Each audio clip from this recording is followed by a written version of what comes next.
History isn't driven by kings or elections. It's driven by tools. Philosophers call this the productive forces.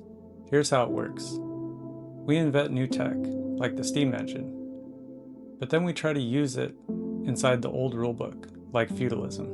Eventually, the new machine outgrows the old society. You can't run a 24/7 factory with serfs that need to go harvest wheat. The forces break the old chains and write new rules. Suddenly, we're not peasants anymore. We're commuters. Now we're in the fourth industrial revolution. Our tools aren't moving dirt anymore. They're moving data and rewriting life itself.